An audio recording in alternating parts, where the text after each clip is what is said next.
Good evening, I'm Chris Egert. And I'm Becky Hillier. Thanks so much for choosing News Center 1. Well, after seeing all those billboards and commercials, now it's time for you to choose. Well, that's right, Becky. Election day is here, and Republicans and Democrats are making their last-minute pitches before the polls close and the votes are tallied. Well, it may be too early to tell who the favored candidates are, but Andrea Barber is standing by live at the Radisson Hotel in Rapid City with the latest from the Republican side of the ticket. Andrea? Well, voter turnout steady today in the South Dakota elections. Shelby Baker headed to one Rapid City precinct where volunteers say they could be on the way to a record-setting year. Well, young people in Rapid City are making a difference by casting their ballots today. As Megan Maloney tells us, although their vote doesn't directly affect the outcome of this year's elections, the habits learned today will most likely affect future races. Welcome back to KNBN's News Center 1.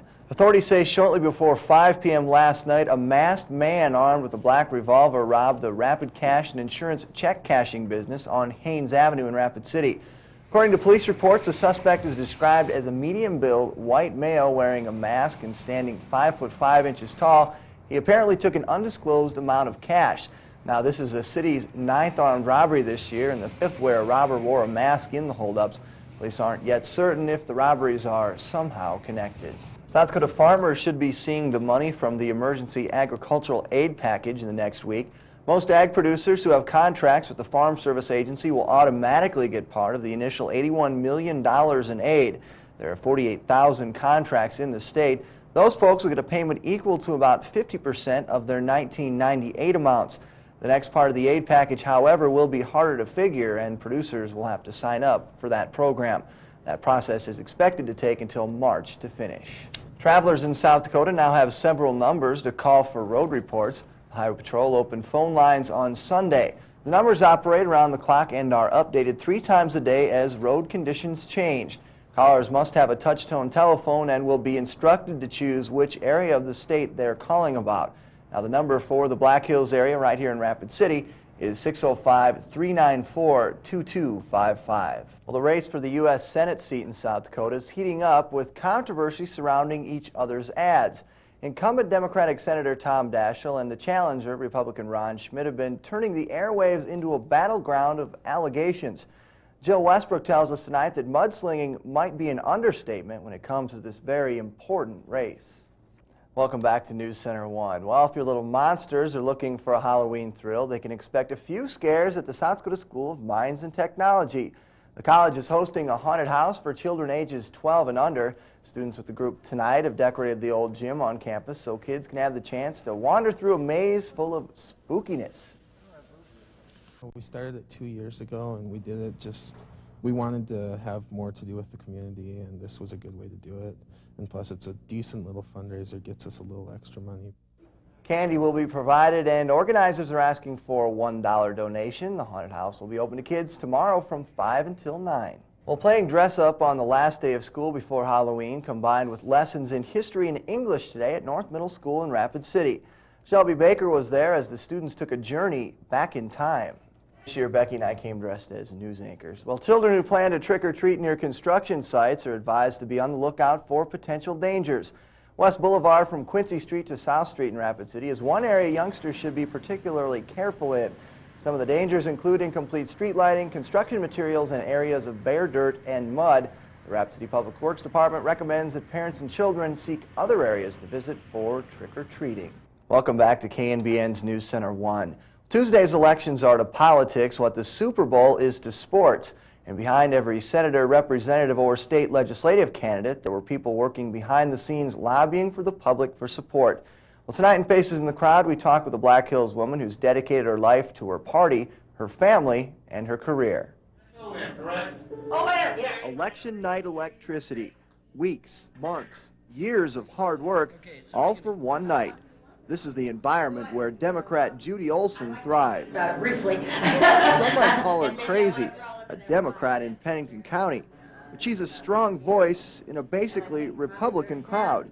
Well, you know, I never really feel like a minority, and I'm sure that's odd, but I really don't, because I feel like I'm in sync with the thoughts, the values, the ideals of this community. And kids voting. Judy eats, sleeps, and breathes politics. But it isn't her only passion. She wears 3 hats: politics, career, and family. My family hat is my favorite hat. It's hard to believe that Judy has time for a career between kids, grandkids, and Democrats, but she does.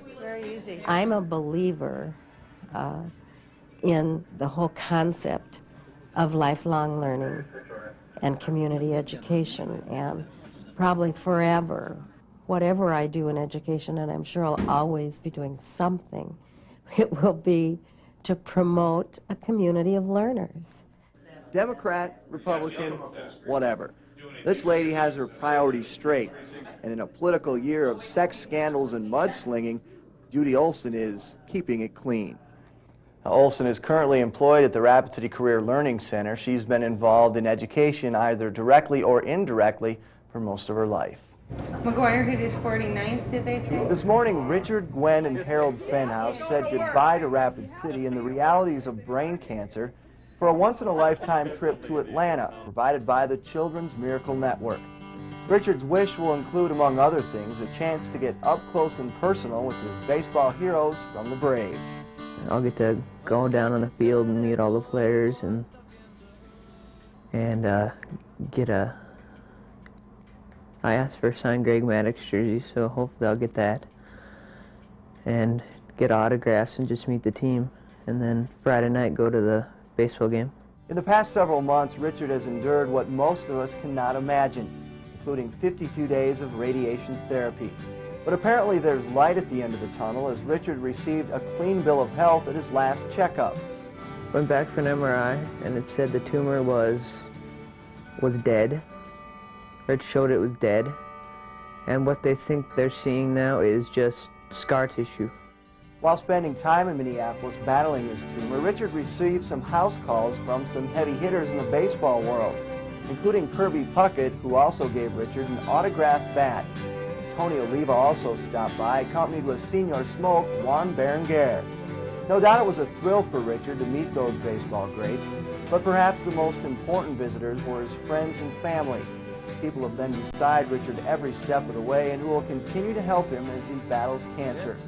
Richard also thanks the many people who he doesn't know who rallied behind him through good times and bad. Thank you so much. I wish there was a way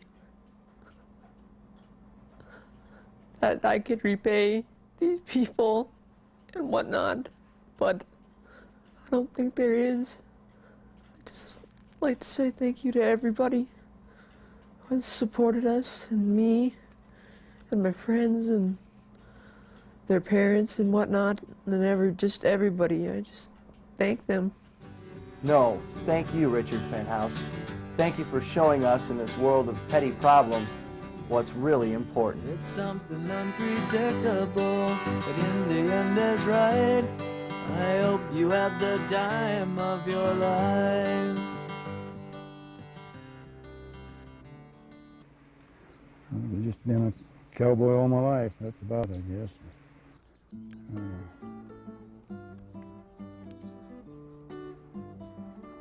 I don't know how I'd describe it to somebody. You get on a horse and you put a leg on each side and your mind in the middle and go for a ride, I guess. For almost 73 years, Stanley Madison has lived the life of a cowboy. The Madison name has been associated with rodeo for several decades. In fact, Stanley's dad is credited with bringing rodeo to the Black Hills. Although Stanley grew up in a rodeo family, he spent most of his time working, not riding. My dad wouldn't sign for me to ride any of the barebacks or saddle broncs, so I had to do that kind of incognito on the place here. When there was nobody around, the neighbor kids would come in and we'd have our own rodeos down here with that stock. Old West traditions still linger here at the Madison Ranch, located only 5 miles west of Rapid City on Nemo Road. But like many of the old ways, instead of raising cattle and horses on his remaining 1,000 acres, Stanley knows that real estate is really where it's at. But that hasn't influenced him to give up the place that's been in his family since 1917. Now the Madison Ranch is a bed and breakfast, complete with the original homestead, barn, and outhouse built back in 1884. And with its share of nature and scenery, the family home serves as an awesome reminder of the past. Rodeo relics adorn the walls of the Madison house, and every old-time photograph and saddle horn spurs more memories for Stanley. Even while serving in World War II, Stanley continued his Western ways, convincing his commanding officer to let him gather up defeated German cavalry horses and let the GIs pass idle time riding. There's even an old horse or two that would buck, and some of those guys that was a little smart alecky or something, we'd put him on one of them, and that was a pretty good lesson there for him. Stanley learned other lifestyle lessons from the legends of the silver screen, like the recently departed actor Roy Rogers. Stanley spent many Saturdays at the movies admiring Rogers' cool, calm demeanor. I don't know whether he was a real cowboy or not. Gene Autry, I'm sure, was.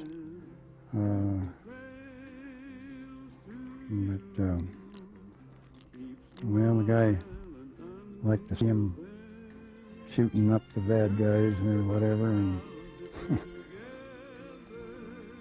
riding down the happy trail.